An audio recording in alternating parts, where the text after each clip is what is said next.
D'accord? OK, je rentre dans le sermon. Hein. Je vais essayer de brancher maintenant Share Screen. Et voilà, c'est celui-là. Et puis c'est ici.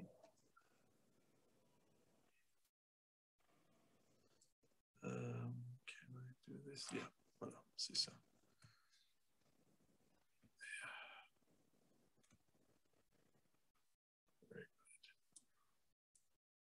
D'ailleurs, je dois vous dire, je voulais tellement être avec vous pendant la leçon de l'école du sabbat, mais on vient de terminer une série ici sur le réveil et la réforme. C'était plutôt pasteur Paul Ratsara qui était notre orateur et on a très, très bien passé. Je dois vous dire, on m'a donné une église récemment.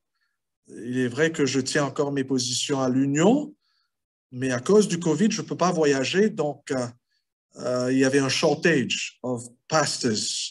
Il y avait un manque de pasteurs dans la fédération en Auckland, donc on m'a demandé cela. Et donc, c'est extraordinaire de travailler avec cette église. Et Dieu fait des prodiges. Et donc, j'envoie les salutations de la part de mon épouse, des enfants, ainsi bien que l'église de East Auckland. Et donc, on avait pasteur Ratsara et waouh, c'est extraordinaire. Moi-même, mon cœur était vraiment touché. Il y avait des choses que j'ai appris de cette série qui m'a touché énormément. Je tiens à remercier Dieu. Donc, voilà. Notre message se trouve ce matin dans Luc chapitre 17, le verset 26 à 32. La parole de Dieu nous dit ceci, vous voyez cela sur votre écran.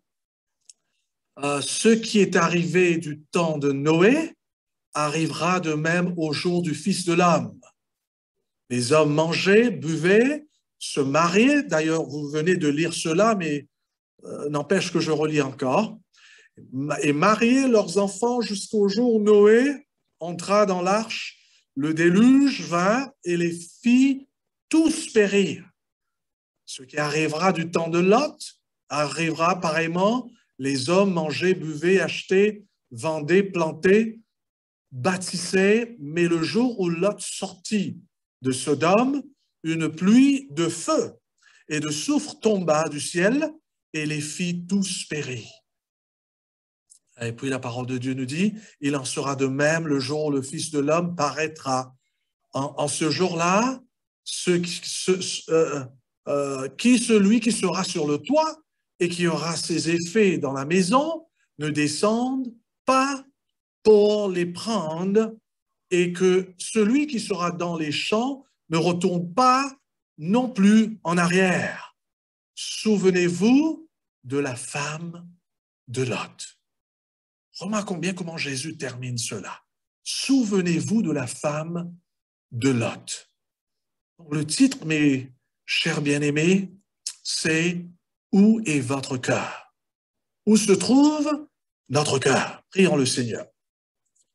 Tendre Père qui est dans les cieux, j'associe ma prière avec celui-là qui vient de prier pour te remercier à nouveau pour ce moment agréable que tu nous as accordé afin d'être dans ta parole, afin de savourer la vérité, ta vérité, afin de te connaître, mieux te connaître ce Jésus, son caractère, ainsi bien que le caractère de ton royaume.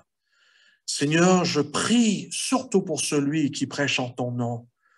Je me confie en toi, j'ai besoin de toi, que tu m'effaces, que tu enlèves le moi, afin que Jésus seul me dirige, que ton esprit seul m'inspire, car tes enfants ont besoin de t'entendre, non pas d'entendre un homme, car moi aussi j'ai besoin de ce message également. Donc Seigneur, fais taire tous les bruits de ce monde dans notre cœur présentement, afin que nous puissions entendre ta voix et répondre à ton appel, surtout lorsqu'il s'agit de cette préparation pour ton retour si proche. Béni soit ton nom et bénis ta parole dans notre cœur. Au nom de Jésus. Amen. Mes chers bien-aimés, dans notre lecture, Remarquez que Jésus compare la fin des temps au temps de Noé et aussi bien au temps de Lot. Remarquez-vous bien, deux histoires ici. Et pourtant, l'histoire de Lot et de Noé sont actuellement opposées, si on peut le dire. Avez-vous remarqué cela? D'ailleurs, je vais vous montrer cela. Hein? Voilà. Ça c'est l'arche de Noé. D'ailleurs, on a essayé de construire cela en Amérique.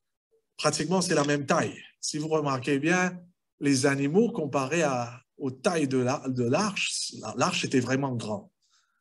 Hein? Une arche grande. Donc, mais voyons la différence entre l'histoire de Noé et de Lot. Voilà, je vous présente cette table-là. Hein?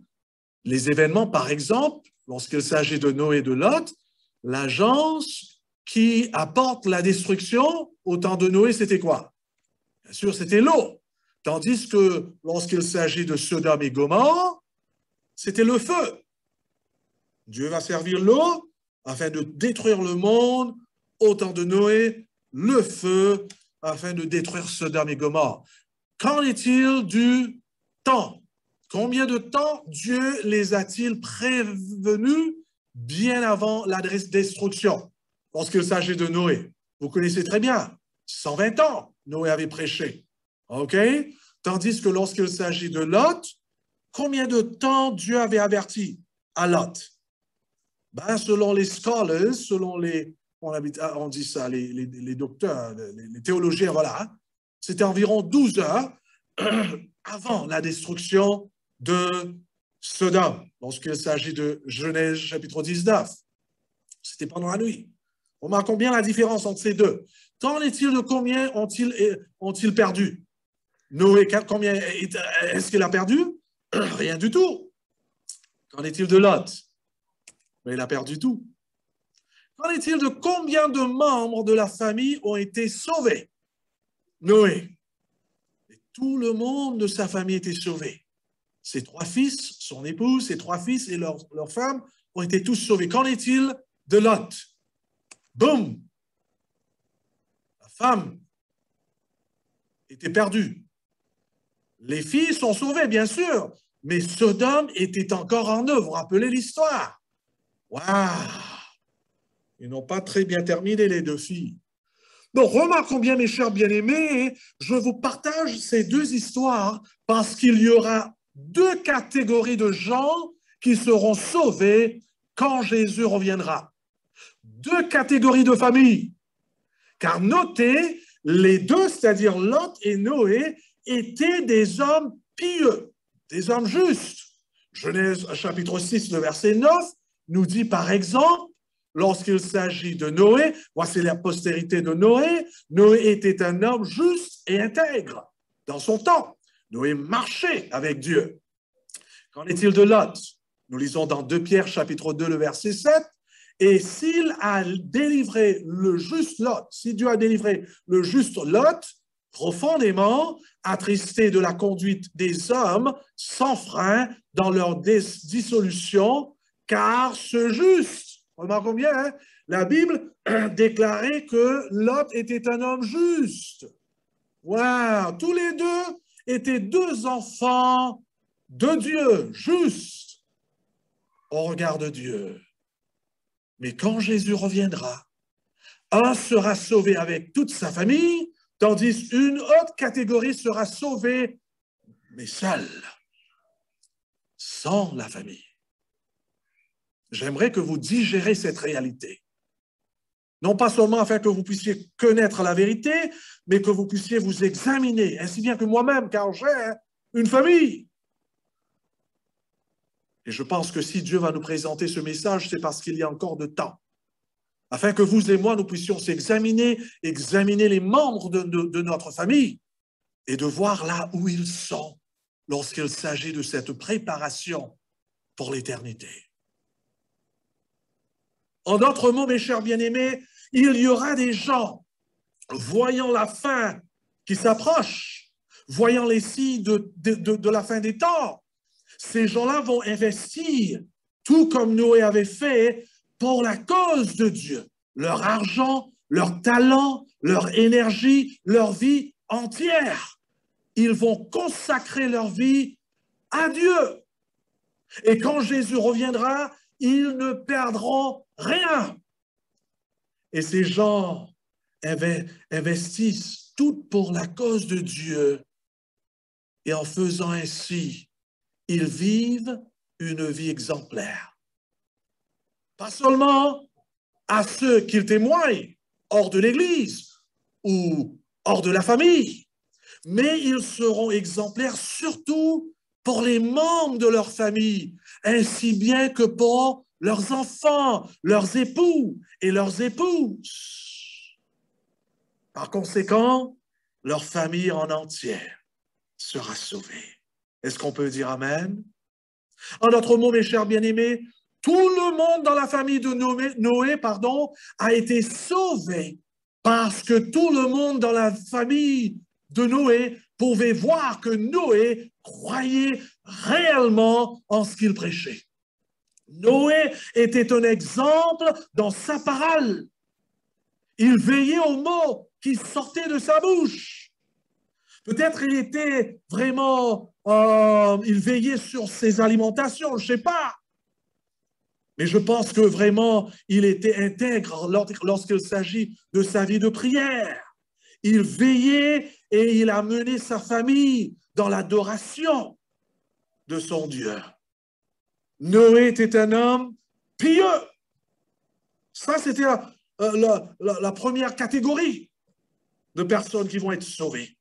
Noé était sauvé avec toute sa famille, tandis que de secondaire, la deuxième catégorie, il y aura ceux qui vont pouvoir sauver leurs âmes, mais ils perdront tous, même les membres de leur famille. C'est la seconde catégorie. Quand ils voient les signes des temps, ou bien de la fin des temps, ils font quelque forme de compromis. Et pourtant, ils réussissent de rentrer dans le royaume de Dieu. Est-ce que vous suivez? En d'autres mots, Noé représente ceux qui ont vu ce qui viendra dans le monde, les signes des temps, comme je vous ai dit. Ils vont voir que Jésus est à la porte lorsqu'ils voient ces tsunamis dans le monde, ces quantités de maladies, et ils font de sérieuses préparations. Mais certaines seront comme Lot. Car vous allez voir maintenant que Lot représente ceux qui font certaines formes de compromis avec le monde. Et cela va affecter les gens de leur entourage, même les membres de leur famille. Ces gens se mettent eux-mêmes, finalement, dans une position où leur témoignage perd son efficacité. Est-ce que vous me suivez?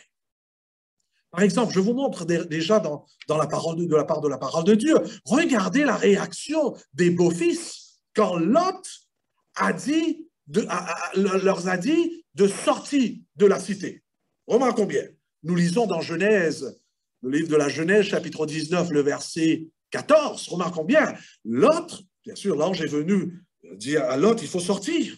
Dieu va juger Sodome et Gomorrhe. Remarquons bien, qu'est-ce qui va se passer lorsque Lot va présenter l'évangile, la parole, à ses bien-aimés, ses beaux-fils. Lot sortit et parla à ses gendres qui avaient pris ses filles.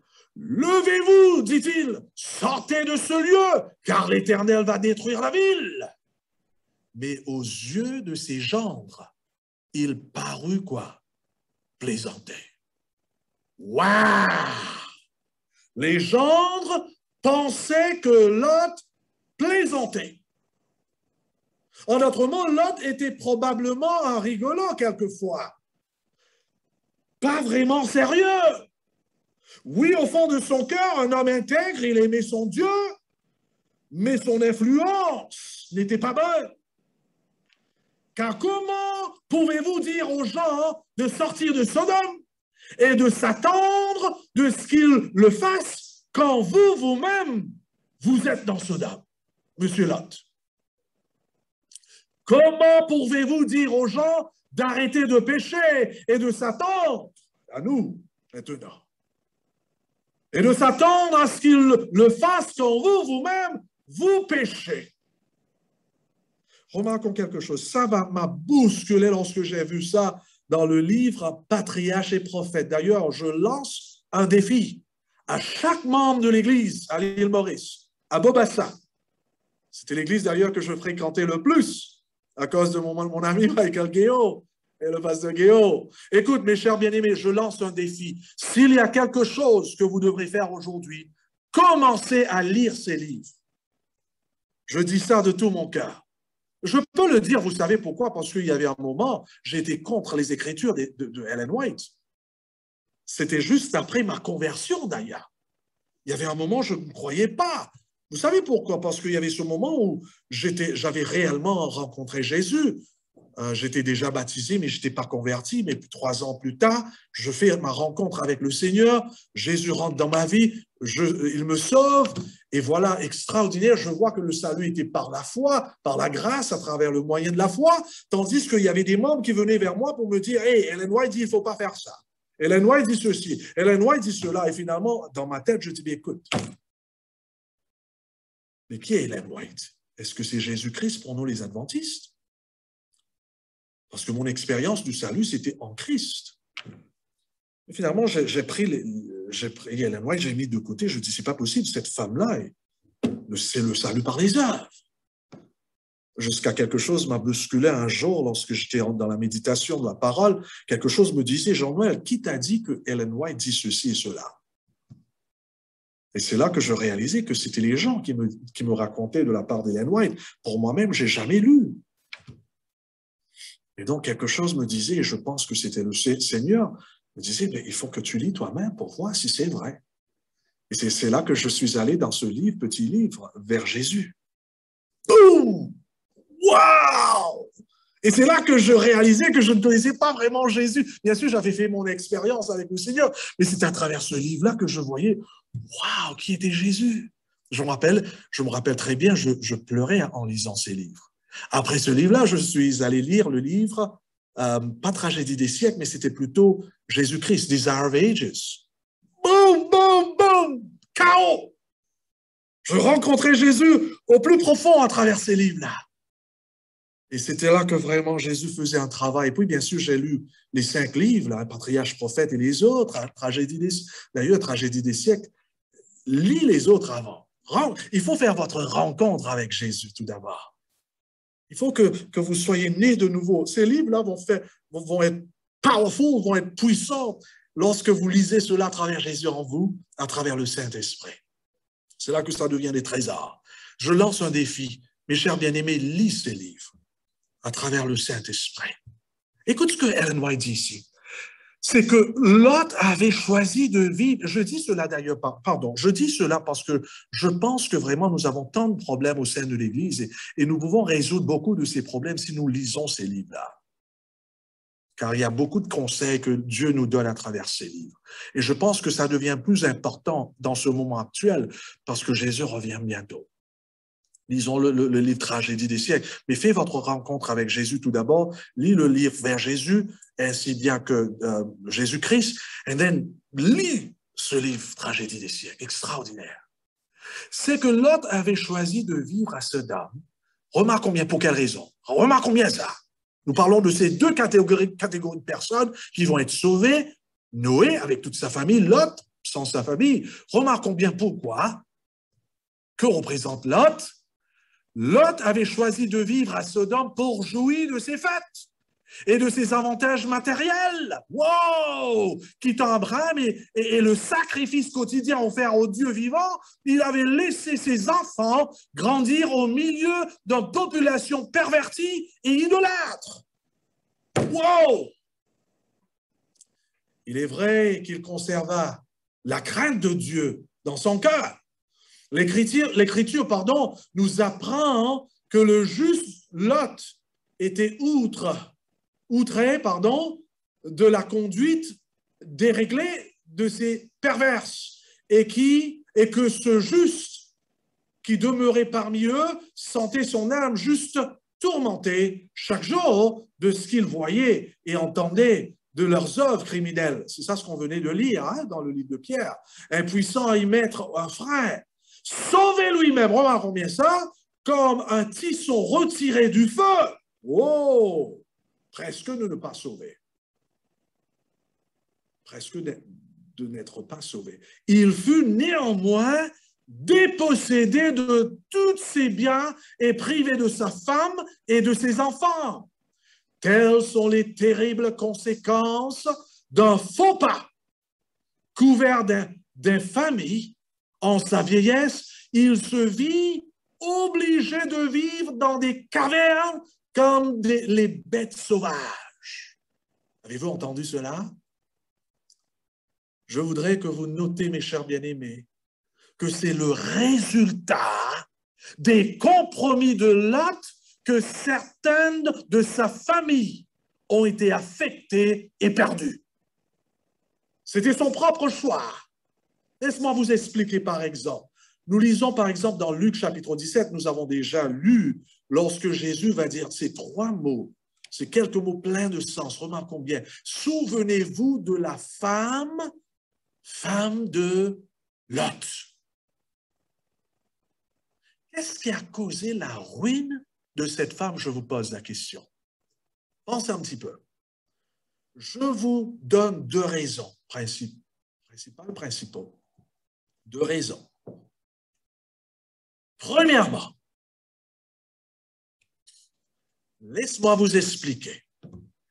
Pourquoi est-ce que Jésus disait cela? Pourquoi Jésus n'a pas dit « souvenez-vous de Lot » ou bien « souvenez-vous » au lieu de dire de la femme de Lot?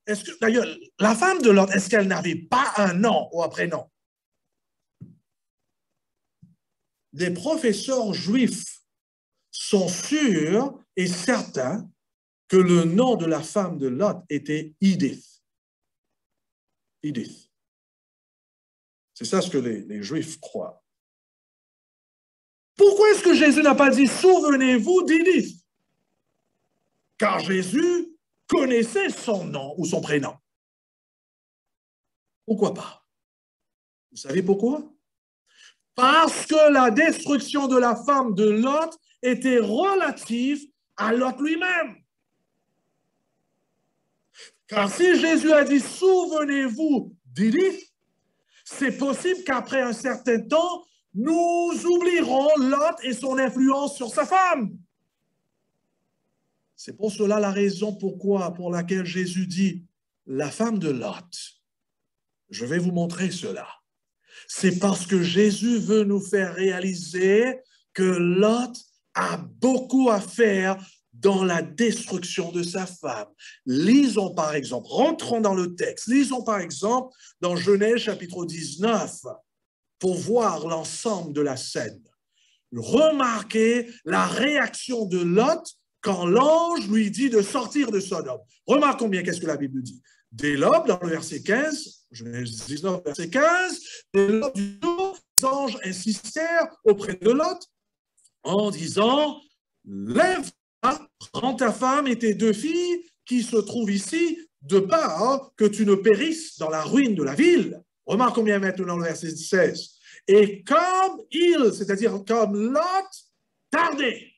D'ailleurs, le mot en hébreu, c'est hésiter. Et comme il hésitait, wow! Et comme il tardait, les hommes le saisirent par la main, lui, sa femme et ses deux fils, c'est-à-dire l'ange, le saisirent par la main, lui et sa femme et ses deux filles, car l'Éternel voulait l'épargner. Ça, c'est fort, ça, quand même, parce que il faut comprendre l'Évangile, parce que nous ne devrons jamais forcer les gens à se faire baptiser, à tout ça. Hein. Mais remarquons bien ici, les anges tirent Lot. Pourquoi? L'amour du Christ nous presse à retirer les gens du péché et à leur placer en Jésus afin qu'ils expérimentent le salut. Lot tardait. Pourquoi? Mes chers frères et sœurs, quand Lot a choisi la portion de sa terre où Lot a-t-il planté sa tente? J'aimerais que vous voyez pourquoi il hésitait de sortir. Remarquons bien, lorsque Lot va choisir son morceau de terrain, où est-ce qu'il va planter sa tente? Remarquons dans Genèse chapitre 13, le verset 12. Là, nous sommes dans Genèse chapitre 19. Remarquons dans le Genèse chapitre 13. Abraham habita dans le pays de Canaan et Lot habita dans les villes de la plaine. Remarquons bien, Lot aime la ville. Il aime les villes. Lot habita dans les villes de la plaine et dressa ses tentes jusqu'à Sodome, ou bien près de Sodome, ou vers Sodome. J'aimerais que vous voyez cela. Dans Genèse chapitre 13, Lot n'est pas en Sodome.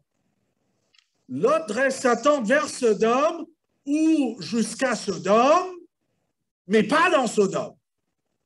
Tandis que lorsque nous arrivons au chapitre 19, où est Lot? Dans Sodome.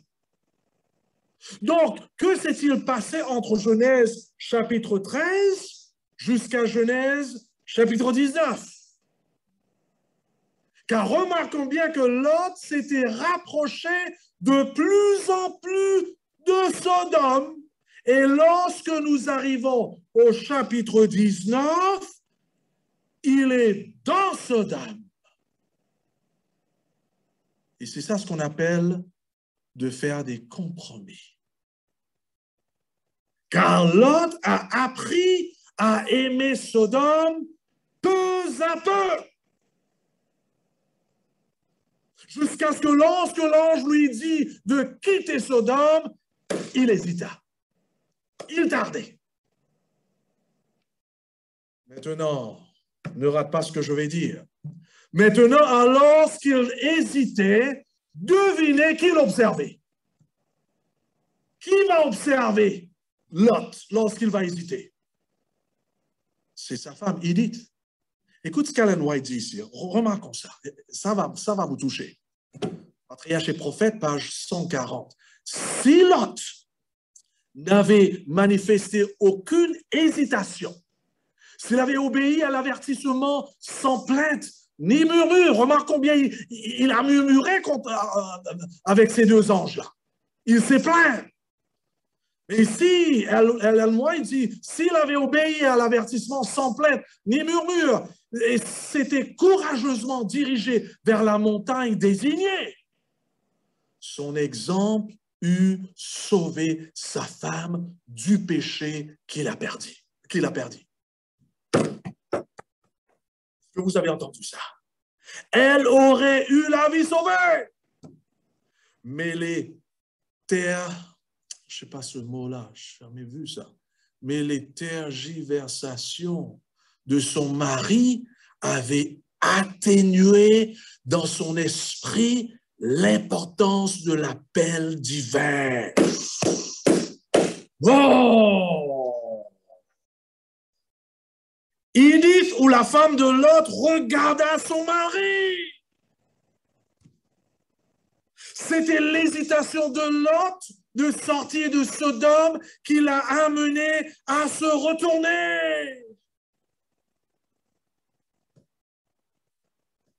En d'autres mots, mes chers bien-aimés, lorsque Jésus va dire « Souvenez-vous de la femme de Lot », il s'agit non pas seulement de ce que la femme a fait, mais c'est surtout de lorsqu'il s'agit de l'influence du mari, de Lot lui-même.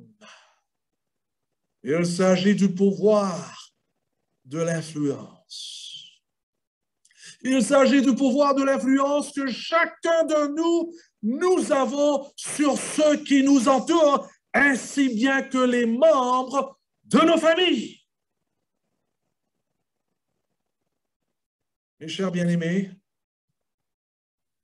les signes des temps que nous voyons autour de nous, ça nous montre clairement que Jésus est à la porte. On n'a pas besoin plus de signes, je pense que vous comprenez cela.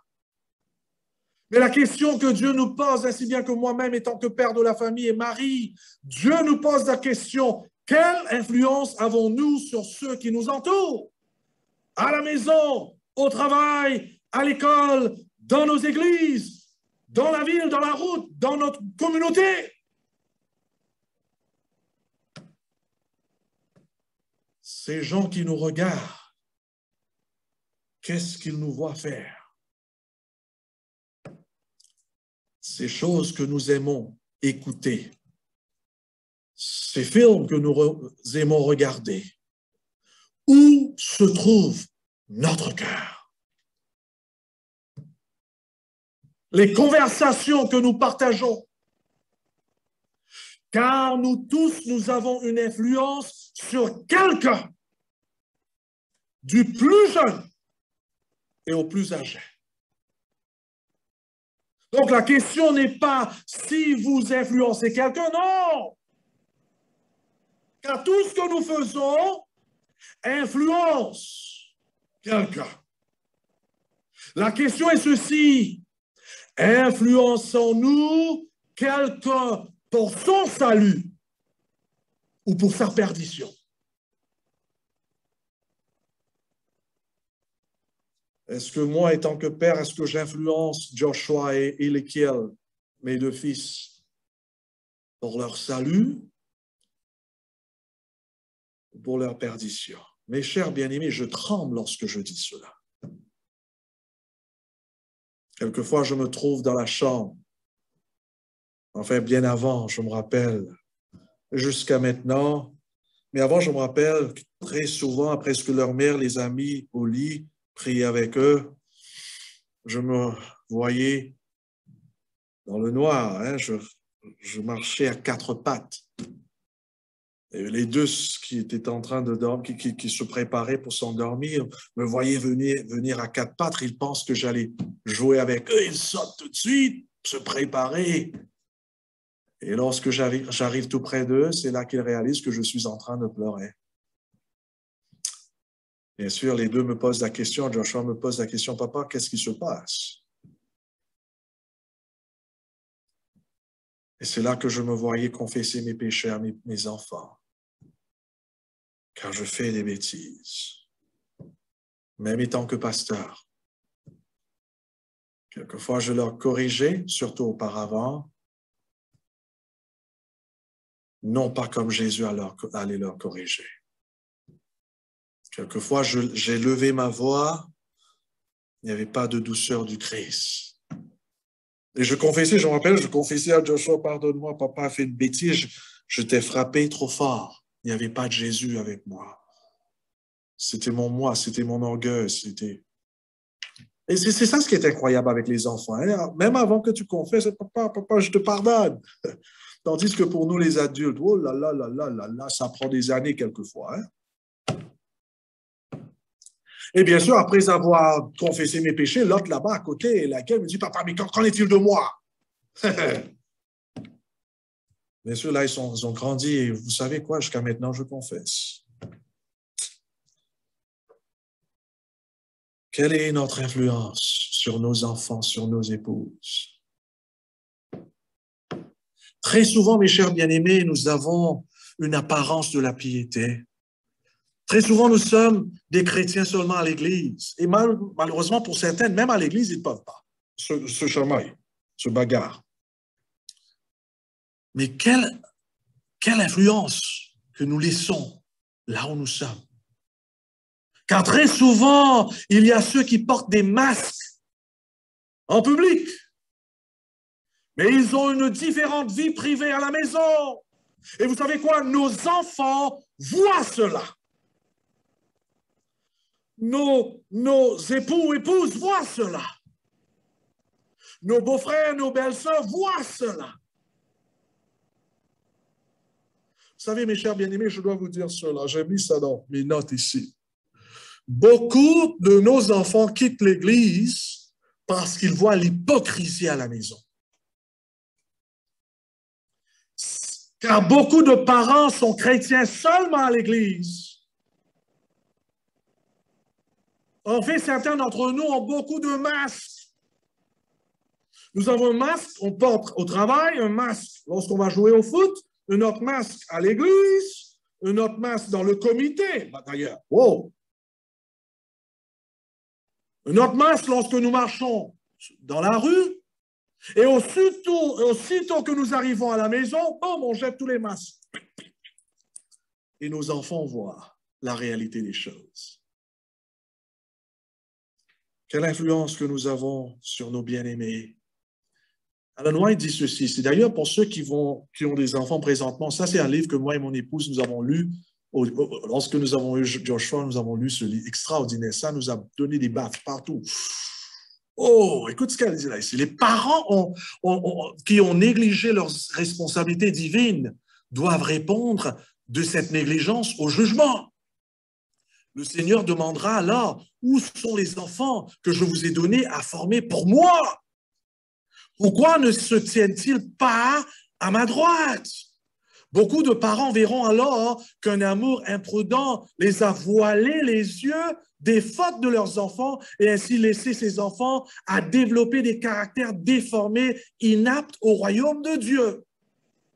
Wow! D'autres verront qu'ils n'ont pas consacré du temps et de l'attention, de l'amour et de la tendresse à leurs enfants.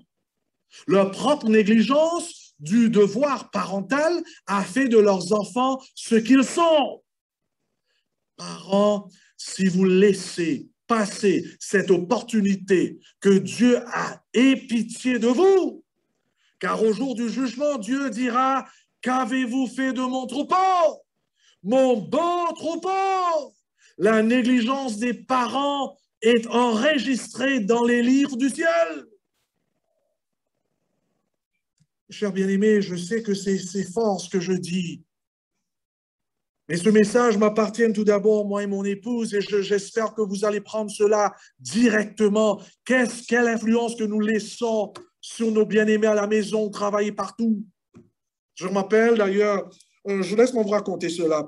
Un jour, Chantal, non d'ailleurs je voyais, j'étais en train de regarder sur le compte de banque. C'était quelques années de cela. Les enfants étaient encore tout petits. Je me rappelle, je regardais, je voyais $60 qui étaient partis. Dollars américains. Je suis allé voir Chantal, je dis: Chantal, qu'est-ce que c'est que ce truc-là? $60 américains, je travaille et tu ne travailles pas. D'ailleurs, Chantal ne travaillait pas depuis longtemps. Comment on appelle ça, hein? Homeschooling, école à la maison. Donc, les enfants ont appris, ont fait leur étude à la maison. Parce que je voyageais tellement beaucoup et lorsque je rentrais, les enfants dormaient et lorsque je sortais, ils allaient à l'école, donc il y avait un problème. Donc, on ne passait pas du temps ensemble. Donc, finalement, on a décidé de prendre les enfants à la maison et Chantal a pris cette décision de les enseigner. Dieu merci, jusqu'à maintenant, ils sont en train d'apprendre. D'ailleurs, j'ai appris un petit peu ça de la part de Michael. Lorsqu'il était aux Seychelles, il avait fait des cours à la maison, correspondance. Et il avait très bien fait, je me rappelle bien ça. Mais voilà, donc Chantal ne travaillait pas, moi je travaillais, je dis: Chantal, je vois $60 et puis à côté de $60, je voyais une roche. C'est-à-dire, elle a acheté une roche pour $60. Je dis: chérie, on n'a pas d'argent. Et toi, tu dépenses l'argent sur une roche, $60. Elle me regardait car mon épouse me connaissait déjà. Elle me dit: Jean-Noël, est-ce que tu peux attendre jusqu'à ce que la roche arrive? Je dis: OK, mais quand même, c'est $60. Et voilà, la roche était arrivée. Un jour, je sortais du travail, je rentrais à la maison, je voyais la roche sur la table. Regardez sur votre écran ce qui est écrit sur la roche. Let him who is without sin cast the first stone.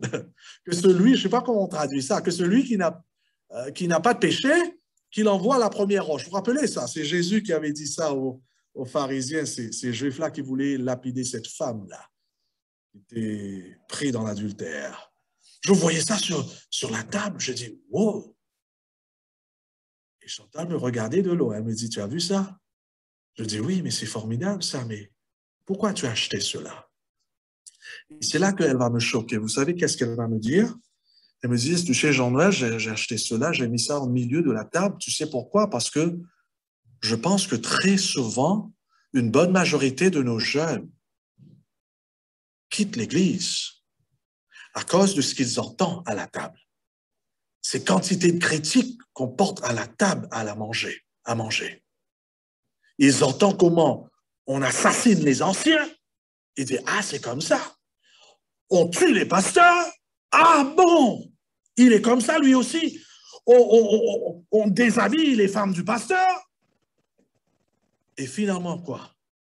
Dans leur tête, ils disent, ah, c'est des hypocrites tout ça. Et à l'âge de 18 ans plus tard, ils disent, si ça c'est la religion, je ne veux pas. Et ils quittent l'église. Et Chantal me disait, chérie, est-ce qu'on peut faire une promesse à Dieu que désormais, lorsqu'on va à la table, et là les enfants sont en train de grandir, qu'on n'a pas de mots de critique sur aucune personne. Au lieu de critiquer, on cherche à élever les personnes, à parler du bien. Mes chers bien-aimés, c'est une réalité cela. Très souvent, nous donnons des mauvaises influences à travers ce qui sort de nos bouches. Et c'est pour cela, lorsqu'elle me disait cela, je dis, chérie, tu achètes encore des roches, s'il te plaît. Moi, j'aime ces roches-là. Fais encore venir ces roches. J'ai fait une bêtise d'ailleurs. Le mois ensuite, je voyais une note, $200 sur une roche encore. Elle a acheté une autre roche. Je dis, quoi? Aïe, aïe, aïe, aïe, aïe, aïe, aïe. Je dis, chérie, là, c'est trop, $200. Et finalement, j'attends. Je me dis, chérie, est-ce que tu peux attendre, s'il te plaît? Je dis, attends, mais c'est $200 quand même. Finalement, la roche est venue. Et voilà la roche. C'était un peu loin, là. Vous voyez là-bas? Un petit peu loin. Si vous ne voyez pas, je vais faire venir un petit peu toute proche. Hein? Je fais venir un petit peu plus proche pour vous. Les 10 commandements. Oh là là là là là. C'est exactement la place que j'avais dédiée pour acheter un grand écran pour voir la Coupe mondiale. Et voilà mon épouse qui met les 10 commandements. Littéralement, je vous dis, mes chers bien-aimés, je suis allé dans ma chambre et j'ai pleuré.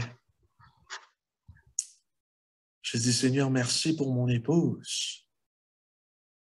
Car si c'était moi, quelle influence j'allais laisser sur mes enfants? Leur maman les a enseignés, bien sûr, ces 10 principes à travers la croix de Jésus. D'ailleurs, si vous voyez un petit peu derrière, vous allez voir sur le mur, il y a les 2 principes, love God with all your heart, and then the other one, love your neighbors as you love yourself. Les 10 commandements dans le contexte de l'amour de Dieu. J'ai pleuré, j'ai dit, chérie, tu achètes encore des roches s'il le faut, mais j'aimerais que Dieu change mon cœur. J'étais pasteur déjà, j'avoue cela. Mais je ne réalisais pas le pourvoi de l'influence. Et finalement, mon épouse, bien sûr, elle profite, elle achète encore. Bien sûr, elle a acheté des autres, des photos avec Jésus et les enfants dans la famille. À une autre, je n'ai pas pu prendre la photo extraordinaire, le retour de Jésus et tout ça. Est-ce que nous dépensons notre énergie, notre argent, afin d'influencer les gens pour la bonne cause? Retournons à la femme de Lot. Pourquoi a-t-elle perdu son âme? Première raison, l'influence du mari. Deuxième raison, remarquons bien, mes chers bien-aimés, remarquons bien ce que Jésus va dire dans Luc chapitre 17. Il en sera de même le jour où le Fils de l'homme paraîtra. En ce jour-là, que celui qui sera sur le toit et qui aura ses effets dans la maison ne descende pas pour les prendre, et que celui qui sera dans les champs ne retourne pas non plus en arrière. Puis il dit, souvenez-vous de la femme de Lot. Qu'est-ce que Jésus voulait dire lorsqu'il disait « en ce jour-là » ? Quel est ce jour dont Jésus mentionne ici? Remarquons bien, en ce jour-là, et Jésus parle ses effets. Hein? Qui aura ses effets dans la maison? Ces trucs matériels. Hein?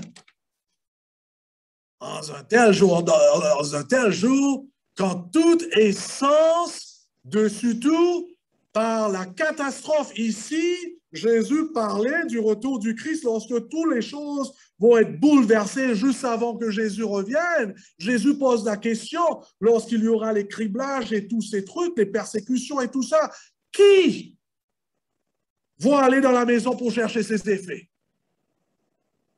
Qui vont aller? Immédiatement, Jésus dit, souvenez-vous de la femme de Lot. Pourquoi? Parce que malheureusement, la femme de Lot va retourner pour aller chercher ses effets, et nous voyons cela lorsqu'il va tourner la tête et regarder en arrière. Mes chers frères et sœurs, voici le point.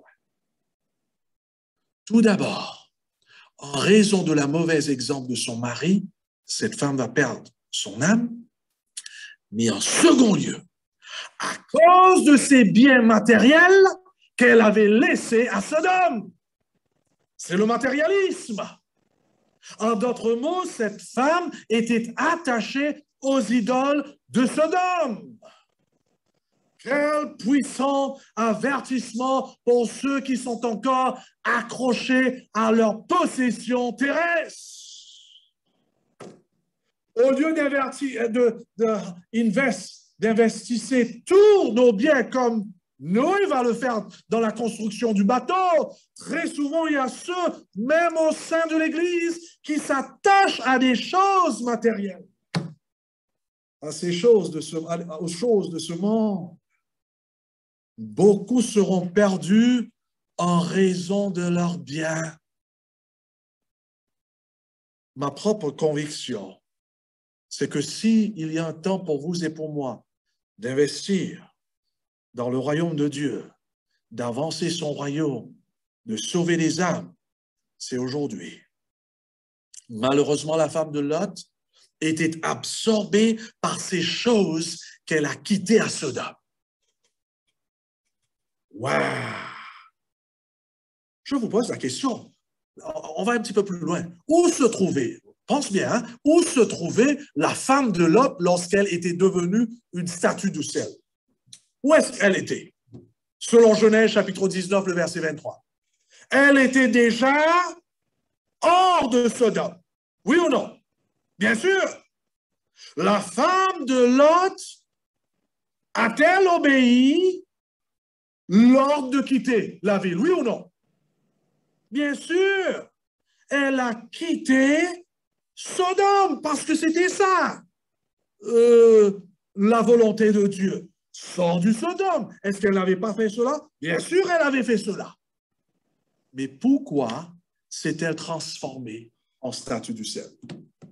Vous savez pourquoi? Parce qu'elle a obéi extérieurement, mais pas intérieurement. Bien qu'elle ait quitté Sodome, où était son cœur? Son cœur se trouvait encore à Sodome. Et ses possessions. Est-ce que vous suivez là? C'est pour cela la parole de Dieu nous dit, car là où est ton cœur, ton trésor, là aussi sera ton cœur. Le corps de la femme de Lot se trouvait hors de Sodome, tandis que son cœur était en Sodome. Je vous pose la question au nom de Jésus. Où se trouve notre cœur, là que nous voyons ces signes des temps autour de nous, mes chers bien-aimés? Là que nous voyons le coronavirus qui affecte même l'île Maurice et les Seychelles, pire encore. Où se trouve notre cœur?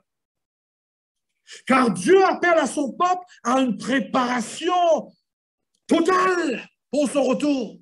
Une consécration en entier pour son retour. Et très souvent, vous et moi, nous avons notre corps dans l'Église, hors de Sodome. Et pourtant, très souvent, notre cœur est encore attaché au Sodome. Vous êtes en train de m'écouter ce soir, Dieu soit loué, mais où se trouve votre cœur? Vous allez à l'église chaque sabbat, Dieu soit loué. Il y a ceux qui œuvrent pour Dieu au sein de l'église. Que Dieu vous bénisse de tout ce que vous faites. Mais la question qu'on doit se poser, est ceci: où se trouve notre cœur? Car ce que Dieu s'intéresse, c'est notre cœur tout d'abord. car la femme de Sodome était, Lot était hors de Sodome, tandis que son cœur était dans Sodome. Laisse-moi vous dire quelque chose, mes chers bien-aimés. Il ne suffit pas de faire des bonnes œuvres seulement, des bonnes actions. La question se pose, est-ce que Jésus a notre cœur? Est-ce que le Christ habite en nous? Est-ce que Jésus a notre cœur, notre âme, notre affection? Est-ce que nous sommes amoureux de ce Dieu? Oui, nous faisons des bonnes œuvres. Nous allons à l'église, nous donnons notre dîme et nos offrandes. Nous ne mangeons pas le porc. Peut-être il y a certains d'entre vous, vous mangez le tofu même. Vous êtes des végétariens. Est-ce que le cœur est vraiment connecté à Dieu? Vous savez, le corps est sorti du Sodome, tandis que Sodome était encore dans le cœur. Je pense que le plus gros problème de Dieu, ce n'est pas de nous retirer de Sodome, mais c'est de retirer Sodome de notre cœur. Alors, le christianisme n'est pas seulement de faire des petits trucs pour Dieu. C'est pas ça. De venir à l'église, petite prière matin, soir, ou bien juste avant de manger notre nourriture, une petite lecture. Toutes ces choses ont leur place dans notre marche vers le ciel. Mais le christianisme se passe dans le cœur. Qui a notre affection? Qui a notre cœur?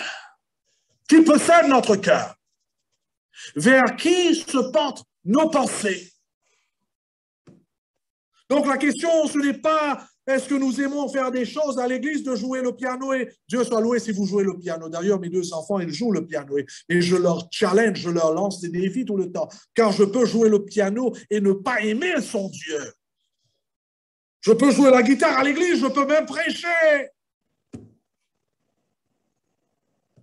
Est-ce que Dieu a notre cœur?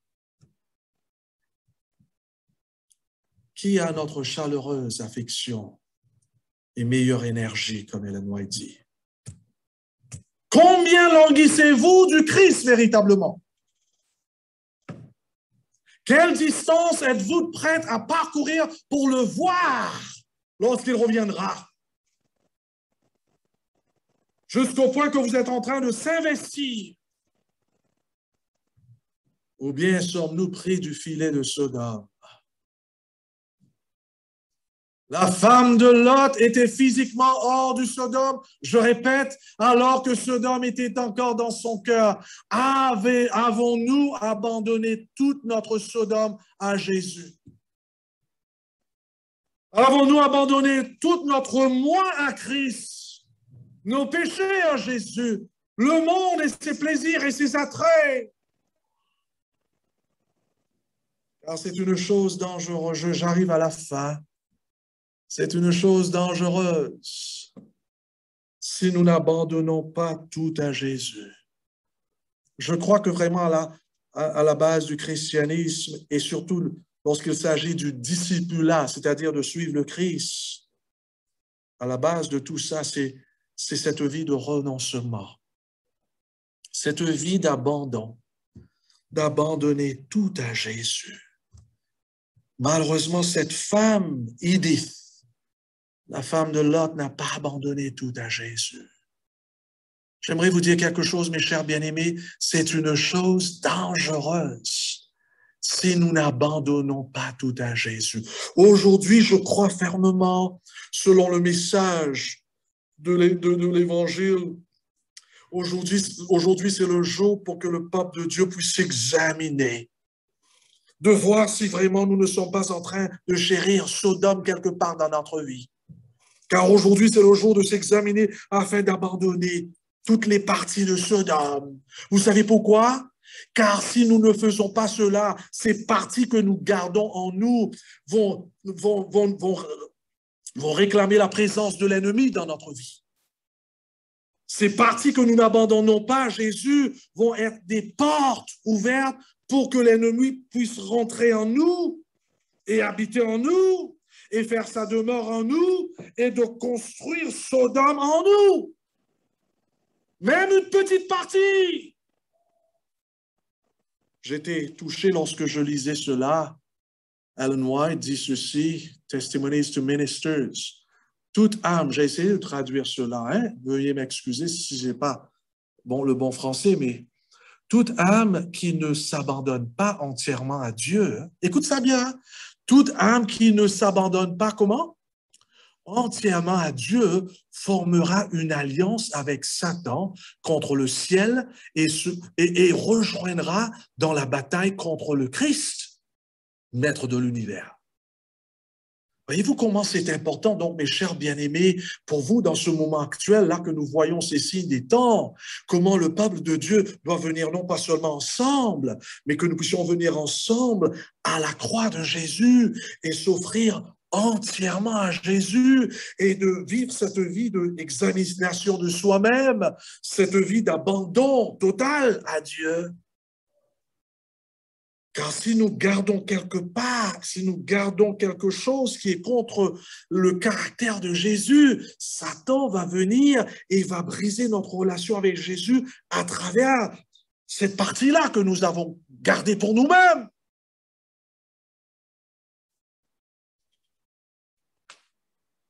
La femme de Lot n'a pas tout abandonné à Jésus. Et malheureusement, lorsque Jésus revient, lorsque le feu est venu, c'était trop tard. Le travail de déformer le caractère était déjà fait dans son cœur. Mes chers bien-aimés, que Dieu vienne à notre aide. Bientôt à la maison. Bientôt Jésus revient et ne perds pas cette pensée-là, que le meilleur est à venir. On ne peut pas comparer Sodome, c'est-à-dire notre monde, à ce que Jésus a préparé pour nous. C'est de la folie de faire cela. On ne peut pas faire cela. Que Dieu vienne à notre aide. Car comme j'étais en train de partager à une église, et lorsque Éliquiel, le plus jeune, il avait 5 ans d'ailleurs, j'étais en train d'expliquer à l'église, à une église, que Jésus a préparé des milliards d'années pour nous dans l'éternité. Et je voulais donner une image. D'ailleurs, je ne sais pas en français comment on dit cela. J'oublie, quelqu'un m'avait essayé d'expliquer, mais tout le temps j'oublie. Millions, on dit milliards. Billions. Non, millions, on dit millions. Billions, on dit milliards, j'espère. How do you say trillion? Trillion. On ne dit pas trillion en français. Mais vous avez une idée là. J'étais en train de dire à l'église, mes chers frères et sœurs, Dieu a préparé des millions of years for us in eternity. Des millions d'années pour nous dans l'éternité. Billions of years for us in eternity. Des milliards d'années pour nous dans l'éternité. Trillions of years for us in eternity. Des milliards et des milliards d'années pour nous dans l'éternité. Pour aider les gens à comprendre, écoute, nous sommes en train de se battre pour 70 ans en Sodome, afin de gagner toute Sodome, tandis que Dieu a préparé des milliards et des milliards et des milliards, je ne sais pas comment on dit. Et finalement, mon fils, Éliquiel, vient à l'âge de 5 ans, me dit, papa, tu arrêtes de dire aux gens ça. Je dis, qu'est-ce que tu veux dire, mon fils? Il me dit, papa, les gens peuvent compter jusqu'à millions. Je dis, c'est vrai. Je dis, mais qu'en est-il de billions? Il me dit, papa, ils peuvent compter jusqu'à billions. Je dis, qu'en est-il de trillions? Il dit, papa, mais les gens peuvent compter jusqu'à trillions. Je dis, mais j'ai un problème là, parce que je voulais que les gens aient une idée quand même, aient une idée. Il me dit, tu sais, papa, lorsque tu vas devant, tu dis aux gens au sujet de l'éternité, tu dis aux gens que Dieu a préparé des zillions of years in eternity. En anglais, on dit cela, zilliards. Wow! Mes frères et mes sœurs, Dieu a préparé des zillions d'années pour nous dans l'éternité. Si nous comprenons cela, nous n'allons plus s'attacher à ce monde qui arrive à sa fin. Parce que ce monde arrive à sa fin. Au lieu de cela, nous allons se préparer pour l'éternité. J'aimerais lire ce dernier citation. I hope I can get this one. Est-ce que vous voyez cela là? Lorsque Ellen White dit préparez-vous, vous voyez cela? C'est bon? C'est sur votre écran? Oui? Quelqu'un peut me parler pour me dire, vous voyez cette citation-là? C'est bon, hein? c'est bon, Oui, c'est bon. Thank you. Elle dit cela sous l'impression du Saint-Esprit. Préparez-vous, préparez-vous, préparez-vous. Vous devrez mourir au monde comme vous ne l'avez jamais fait. Préparez-vous, préparez-vous, préparez-vous. Vous devrez avoir une préparation plus grande que celle que vous avez maintenant, car le jour du Seigneur arrive. Jour cruel, jour de colère, de désolation qui détruira les pécheurs. Sacrifiez tout pour le Seigneur. Je ne vois pas là, je m'excuse. Voilà. Sacrifiez tout pour Dieu, déposez tout sur l'autel. Mes chers bien-aimés, préparons-nous surtout parce que Dieu a préparé des milliards des années pour nous. Que nous soyons tous des Noé. Et la bonne nouvelle est ceci, si nous sentons qu'aujourd'hui nous sommes des Lot, et peut-être il y a parmi nous, il y a ceux parmi nous qui peut-être se sentent mal présentement, ils disent, mais mes enfants ne sont pas dans l'Église. Il y a ceux qui ont quitté l'Église, mon époux ou mon épouse. Mes chers bien-aimés, nous servons un Dieu extraordinaire. Nous servons un Dieu qui pardonne à ses enfants. Quelque part dans la Bible nous dit, ceci Paul nous dit ici en Romains, il dit, where sin abounds, là où le péché abonde, la grâce, comment? Il dit ça en français, surabonde? Yes! Where sin abounds, grace abounds even more. Nous servons un Dieu qui pardonne, qui lave, qui purifie, qui restaure. Même la famille ou les familles, profitons, mes chers bien-aimés, allons vers le Christ, confessons nos péchés, renonçons à notre vie passée, au péché, à notre moi, à ce monde qui arrive à sa fin. Regardons à Jésus. Amenons nos enfants vers le Christ. Là où nous avons fait des bêtises, nous avons donné des mauvaises influences aux autres. Notre Dieu pardonne encore. Notre Dieu est un Dieu miséricorde. Profitons-en que la porte de la grâce est ouverte encore. Allons-nous tous vers le ciel, vers Jésus, et donnons notre vie, consacrons-nous comme Noé a fait. Donnons tout à Jésus, mes frères et mes sœurs, car il revient bientôt. S'il y a quelqu'un qui veut dire, pasteur, j'aimerais que tu pries pour moi, car je dois confesser mes péchés. J'ai fait des bêtises. Je sens qu'il y a ce dans mon corps qui est encore là quelque part. J'ai besoin de la délivrance, j'ai besoin de la guérison. Est-ce que vous voulez lever votre main ensemble avec moi? Que Dieu soit loué.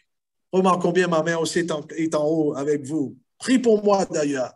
J'ai encore ces faiblesses. Mais nous servons Dieu qui peut le faire. Ce qui est impossible à l'homme est possible à Dieu. J'aimerais prier pour vous. D'ailleurs, il y a des pasteurs parmi nous. Pourquoi pas demandons à un pasteur de prier pour nous dans cette optique-là?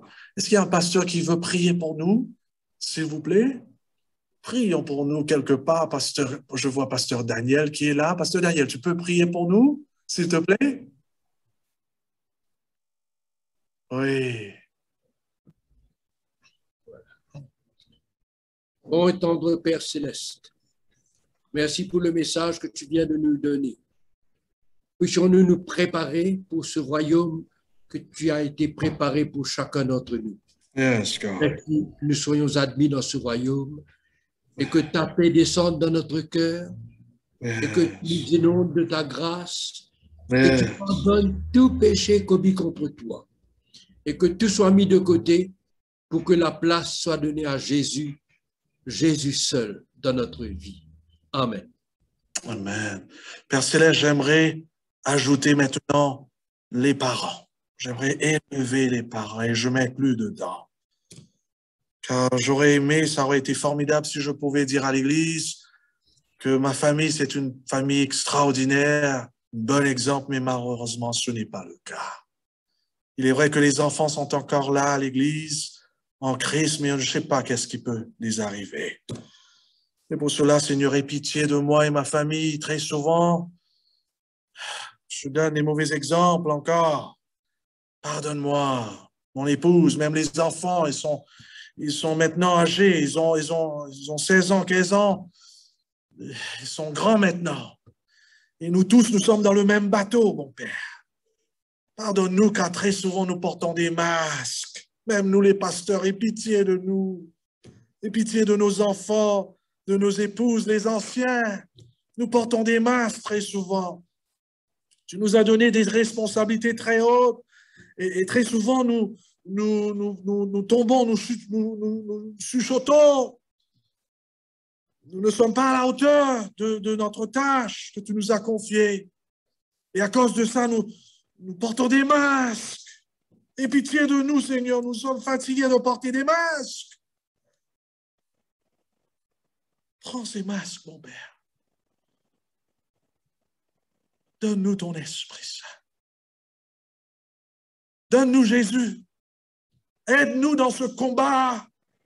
Car le monde est contre nous, notre moi est contre nous, le péché est contre nous. Nous avons besoin de cette puissance que toi seul possèdes.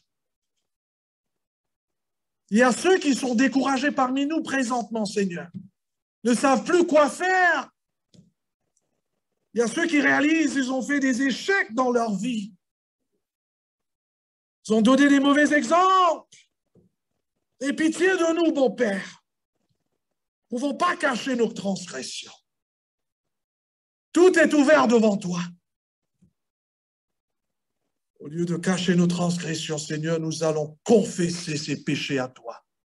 Car nous avons appris que tu es un Dieu rempli de grâce, comme le pasteur a dit, rempli de miséricorde.